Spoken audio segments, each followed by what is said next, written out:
नमस्कार, मैं मोहम्मद आसिफ और आप देख रहे हैं नेक्स्ट 9 न्यूज। राहुल गांधी को लेकर दर्शकों हमने एक से बढ़कर एक आपको रिपोर्ट दिखाया। हमने दिखाया कि किस तरीके से राहुल गांधी को लेकर क्या चीजें हुई। हमने दिखाया कि जज साहब ने क्या कहा, पूर्णेश मोदी के खिलाफ क्या नोटिस भेजा गया, मोदी सरकार का क्या होना चाहिए नहीं होना चाहिए, तमाम तस्वीरें हमने आपको दिखाई। और अब मैं आपसे ही पूछना चाहता हूँ, क्या लगता है कि क्या वाकई में राहुल गांधी की जीत हो जाएगी? चलिए पहले वो रिपोर्ट दिखा देते हैं, फिर समझिए कि क्या कुछ होगा। मैंने आप सब से काफ़ी बार बोला है कि हिंदुस्तान में लोकतंत्र पर आक्रमण हो रहा है और इसका हमको हर रोज नए नए उदाहरण मिल रहे हैं। सवाल मैंने एक ही पूछा था,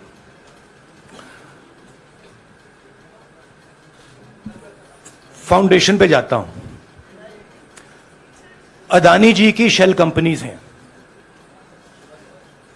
अदानी जी की शेल कंपनीज हैं, उसमें 20,000 करोड़ रुपया किसी ने इन्वेस्ट किया। अदानी जी का पैसा नहीं है, का पैसा नहीं है। अदानी जी का इंफ्रास्ट्रक्चर बिजनेस है, पैसा किसी और का है। सवाल यह है, ये जो 20,000 करोड़ रुपए हैं, ये किसके हैं? ये सवाल मैंने पूछा। मैंने पार्लियामेंट हाउस में प्रूफ देके, जो मीडिया रिपोर्ट से मैंने निकाला, अदानी जी और नरेंद्र मोदी जी के रिश्ते के बारे में डिटेल में बोला। रिश्ता नया नहीं है, रिश्ता पुराना है। जब नरेंद्र मोदी जी गुजरात के सीएम बने थे, तब से रिश्ता है और उसके बहुत सारे पब्लिक प्रूफ्स हैं। हवाई जहाज में मैंने फोटो दिखाई, नरेंद्र मोदी जी बड़े कंफर्ट में बैठे हुए थे अपने दोस्त, अपने मित्र के साथ। पार्लियामेंट में मैंने दिखाई। यह सवाल मैंने पूछा। फिर मेरी स्पीच को एक्सपंज किया गया। मैंने स्पीकर को डिटेल चिट्ठी लिखी, पॉइंट बाय पॉइंट, कि मैंने कहा कि एयरपोर्ट्स अदानी जी को रूल बदल के दिए गए हैं। ये लीजिए रूल की कॉपी, उसको बदला गया है। चिट्ठी लिखी, कोई फर्क नहीं पड़ा। फिर मेरे बारे में मंत्रियों ने पार्लियामेंट में झूठ बोला कि मैंने विदेशी ताकतों से मदद मांगी। मैंने ऐसी कोई बात नहीं की है। मैंने कहा स्पीकर से, मैंने जाके कहा, स्पीकर सर, पार्लियामेंट का नियम है कि अगर किसी मेंबर पर कोई एक्यूजेशन लगाता है तो उस मेंबर को जवाब देने का हक होता है। मैंने एक चिट्ठी लिखी, उस चिट्ठी का जवाब नहीं आया। दूसरी चिट्ठी लिखी, उस चिट्ठी का जवाब नहीं आया। फिर मैं स्पीकर के चेंबर में गया। मैंने स्पीकर सर से कहा, स्पीकर सर, यह कानून है, यह रूल है, इन्होंने झूठा आरोप लगाया है, मुझे आप बोलने क्यों नहीं दे रहे हैं?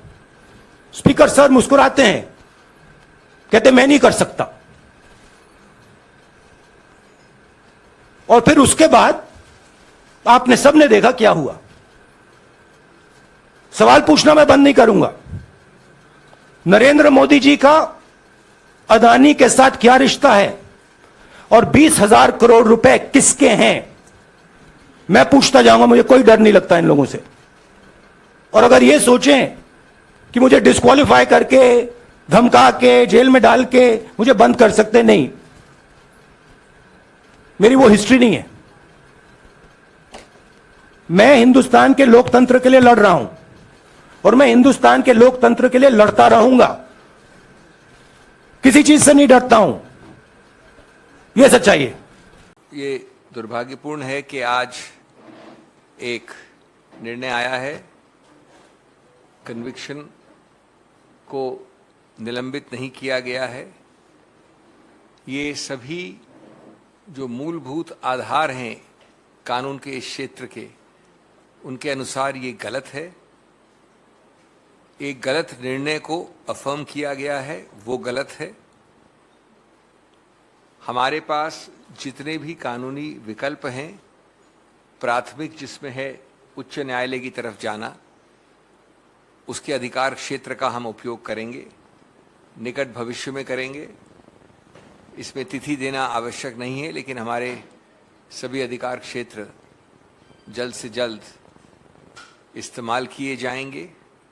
आप जानते हैं कि हमारे जो संवैधानिक न्यायालय हैं, जो उच्च न्यायालय भी आता है, जिसमें उच्चतम न्यायालय भी आता है, उनके पास व्यापक ऐसे पावर्स हैं जिनके अंतर्गत ये जो गलत कारणों से गलत कानूनी आधार पर दो निर्णय आए हैं, उनको चुनौती दी जाएगी और हमें आशा और विश्वास है कि जल्द से जल्द ये सही की जाएगी, गलती को ठीक किया जाएगा न्यायिक कानूनी रूप से। राहुल गांधी जी आपकी लड़ाई लड़ रहे हैं और अगर वो सदन में नहीं है तो आपकी आवाज सदन में सुनाई नहीं देगी। ये इस देश की जनता को समझना है और हम सबको समझाना है। अगर राहुल गांधी जी सदन में नहीं है तो नरेंद्र मोदी से आंख में आंख डालकर चीन पर सवाल पूछने वाला सदन में नहीं है। अगर राहुल गांधी जी सदन में नहीं है तो अडानी पर सवाल पूछने वाला नरेंद्र मोदी की आंख में आंख डालकर सदन में नहीं है। अगर राहुल जी सदन में नहीं है तो महंगाई पर, बेरोजगारी पर मोदी की आंख में आंख डाल के सवाल पूछने वाला सदन में नहीं है। यह इस देश को समझना पड़ेगा और कांग्रेस की यह जिम्मेदारी है कि हम हर उस व्यक्ति को समझाएं कि यह लड़ाई राहुल गांधी की नहीं है, यह लड़ाई कांग्रेस पार्टी की नहीं है। हम गांधी जी की समाधि पर बैठे हैं। मैं राहुल गांधी जी को अपना नेता मानती हूं, अपनी प्रेरणा मानती हूं और मैं कहती हूं कि वो एक शख्स है जिसके अंदर गांधी की आत्मा है और शेर का कलेजा है। और उस शेर से ये सरकार डर गई, ये हुकूमत डर गई, नरेंद्र मोदी डर गए। और प्रियंका जी ने बिल्कुल ठीक कहा, इस देश का प्रधानमंत्री कायर है। अगर वो कायर नहीं होता तो राहुल गांधी जी आज सांसद होते। मुझे ये कहने में बिल्कुल आपत्ति नहीं है। मैं 2 लाइन दिनकर की बोलूंगी क्योंकि वो बोलनी जरूरी है। सच है विपत्ति जब आती है कायर को ही दहलाती है, सुरमा नहीं विचलित होते, क्षण एक नहीं धीरज खोते, विघ्नों को गले लगाते हैं, कांटों में राह बनाते हैं, मुख से न कभी उफ कहते हैं, संकट का चरण न कहते हैं, जो आ पड़ता सब सहते हैं, उद्योग निरत्नित रहते हैं, शूलों का मुख न साने को, बढ़ खुद विपत्ति पर छाने को, है कौन विघ्न ऐसा जग में, टिक सके वीरवर के मग में, खंभ ठोक ठेलता है जब नर, पर्वत के जाते पांव उखड़।